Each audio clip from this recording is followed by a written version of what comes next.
नमस्कार छात्रों। आपने कल कबीर के विरह के अंग के संदर्भ में थोड़ी चर्चा सुनी और यह जाना कि कबीर के यहाँ जो प्रेम है, जो साधनात्मक, जो भक्ति का प्रेम है, उसके अंतर्गत विरह की प्रधानता है। और विरह की प्रधानता है तो क्यों है, इस पर भी कल हमने विचार किया। आज जो पाठ में दोहे आपके दिए गए हैं, हम उनका एक एक कर सिलसिलेवार ढंग से अध्ययन करेंगे जो आपकी पुस्तक में दिए गए हैं। एक दोहा है, चकवी बिछुटी रैण की, आई मिली परभाती, जे जन बिछुड़े राम सू, ते दिन मिले न राती। कबीर कहते हैं कि रात्र की बिछड़ी हुई चकवी अपने चकवे से, चकवी बिछड़ी रैण की, आई मिली प्रभात, चकवे से प्रभात के आगमन पर, सवेरा होने पर, सूर्योदय होने पर मिल जाती है। किंतु कबीर कहते हैं कि जे जन बिछुड़े राम सू, ते न मिले, ते दिन मिले न रात। लेकिन जो राम से अलग हो गए, जो लोग, जो जीवात्माएं राम से अलग हो गई, परमात्मा से अलग हो गई, वे तो दिन या रात कभी भी नहीं मिल सकते। चकवी को तो फिर भी उम्मीद है कि रात जब बीतेगी, मिटेगी, दिन होगा तो चकवे से उसका मिलना होगा। लेकिन दिन हो या रात, यह भक्त जो है, यह जो साधक है, यह परमात्मा से नहीं मिल सकता, इसकी विडंबना है। और इस प्रकार से कबीर के इस वियोग का उद्दीपन विभाव वर्णन है, जिसमें विरहिणी आत्मा को एक वियुक्त युग्म का मिलन दिखाकर अपना मिलना खटकता है। एक और बात की यह विश्वास है कि चकवा और चकवी दिन छपते ही अलग अलग होकर एक दूसरे के विरह में तड़पते हैं और प्रभात में मिल जाते हैं। यह एक किंवदंती है। दूसरा दोहा हम देखते हैं, आई सको नहीं तुझ पै, सको न तुझ बुलाई, जियरा यों ही ले हुगे, बिरह तपाई तपाई। जियरा यानी प्राण, ले हुगे लोगे, तुझ पे तुम्हारे पास।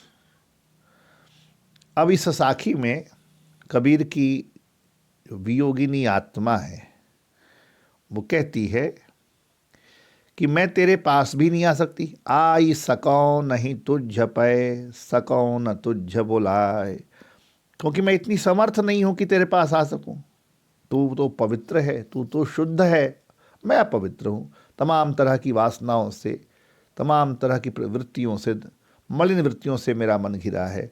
वह निर्मलता जो तेरे पाने के लिए जो चाहिए एक साधक में, वो मुझ में नहीं है, क्योंकि मैं तो माया में घिरी हुई हूं, माया के बंधन में बंधी हुई हूं।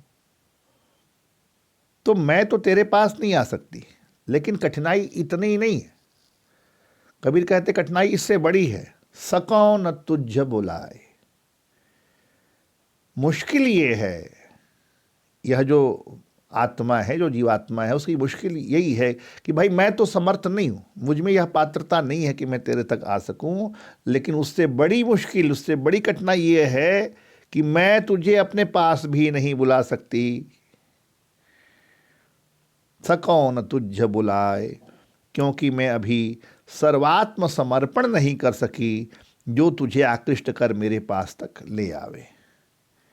मेरा मन बंटा हुआ है, घर में, रोजगार में, गृहस्थी में, पैसे में, संसार में। तो जब तक मैं तेरे को पूर्ण समर्पण न कर दूं, तब तक मैं तेरे को अपने पास कैसे बुला सकती हूं? क्यों तू मेरे पास आएगा चल करके? तो साधक जीवात्मा को यह दिखाई देता है, जियरा यूं ही ले हुगे, विरह तपाई तपाई। अब तो यही दिखाई पड़ता है, कबीर कहते हैं जीवात्मा को, कि तुम हमारे प्राणों को इसी प्रकार विरह में तपा तपा करके नष्ट कर दोगे, भस्म कर दोगे। क्योंकि न मैं तेरे पास आ सकती हूँ, आई सको नहीं तुझ पे, सको ना, और न तुम्हें मैं अपने पास बुला सकती हूँ। तो हम करें क्या? इसी में यह जीरा, यह आत्मा तप तप करके नष्ट हो जाएगी। हम अगला जो उसका साखी है वो देखते हैं कि चोट सताणी बिरह की, सब तन जर जर होई, मारण हारा जानी है, कै जी लागी सोई। कबीर कहते हैं कि यह जो वियोग की जो चोट है, जो मार है ना, चोट सताणी विरह की, बड़ा कष्ट देती, बड़ा व्यथित करती। इसकी वेदना से सब तन जर जर होए, इसकी वेदना से शरीर कृशकाय हो जाता है। और इस पीड़ा का अनुभव केवल दो को ही होता है, एक तो उसको जो उससे भोग रहा है, मारण हारा जानी है, कैजी लागी सोई, जिसको पीड़ा लगी है, या तो वो या दूसरे उसको जो इस पीड़ा को प्रदान कर रहा है, यही दोनों जन इस पीड़ा को समझते हैं। ये कितनी कठिन है, कितनी मारक पीड़ा है, इसको समझना सबके बस की बात नहीं है। अगला दोहा या अगली साखी है कि बिरह भुवंगम तन बसय, मंत्र न लागय कोई, राम वियोगी ना जीवे, और जीवे तो बौरा होए। बिरह भुवंगम तन बसय, भुवंगम यानी सांप, भुवंग भुजंग कहते हैं सांप को, तो भुजंग देशज रूप में भुवंगम, बौरा पागल। कबीर कहते हैं बिरह भुवंगम तन बसय, यह जो बिरह रूपी सांप है ना, यह सांप कहाँ रहते हैं? बांबियों में रहते हैं। तो यह जो बिरह रूपी सांप है, इसने शरीर रूपी बांबी में अपना घर बना लिया, कबीर कहते हैं। और मंत्र न लागय कोई, बाबियों के पास बैठ करके जो तंत्र करने वाले तांत्रिक होते हैं वो प्रयोग करते हैं और सांप जिससे बाहर आ जाते हैं। लेकिन कबीर कहते हैं कि वह ऐसे इतने अंदर बाबी के भीतर समा गया है यह विरह, कि कोई भी साधक मंत्र उसे बाहर निकालने में समर्थ नहीं हो सकता। और आगे कबीर कहते हैं इस दोहे में कि राम वियोगी ना जीवे, प्रभु का वियोगी तो जीवित ही नहीं सकता। बहुत बड़ी बात कहते हैं, प्रभु का वियोगी तो जीवित रह ही नहीं सकता, वह जीवन मुक्त हो जाता है। और जीवे तो बौरा होए, या तो मर करके वो जीवन मुक्त हो जाता है, और यदि जीवित रहता है तो सांसारिक कर्तव्यों आदि से पूर्ण असंपृक्त हो जाता है, जिसे लोग पागल कहने लगते हैं। तो प्रथम चरण में सर्प को पकड़ने की क्रिया से विरह की तुलना है। बांबी में से सर्प को मंत्र बल से निकालकर वशीकृत किया जाता है, इसलिए इस दोहे में रूपक अलंकार भी दिखाई देता है। अब जो अगला दोहा इस विरह के अंग में आपको पढ़ना है कि कै बिरहिन को मीच दे, कै आपा दिखलाई, आठ पहर का दांझड़ा, मुँह पे सहा न जाए।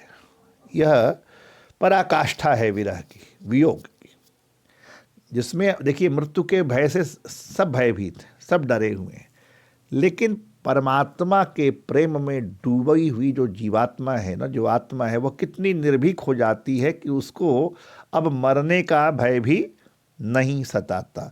और वह क्या कहती है कि हमें तो जो विरह में हम डूबे हैं, हम तुम्हारा दर्शन, साक्षात्कार या कृपा पाने के लिए जो साधक हैं, ये कहती है कि यह प्रभु, या तो इस जीवात्मा रूपी जो विरहिणी है ना, इसकी जीवन लीला ही समाप्त कर दो, मीच दे यानी मृत्यु दे, मीच यानी मृत्यु।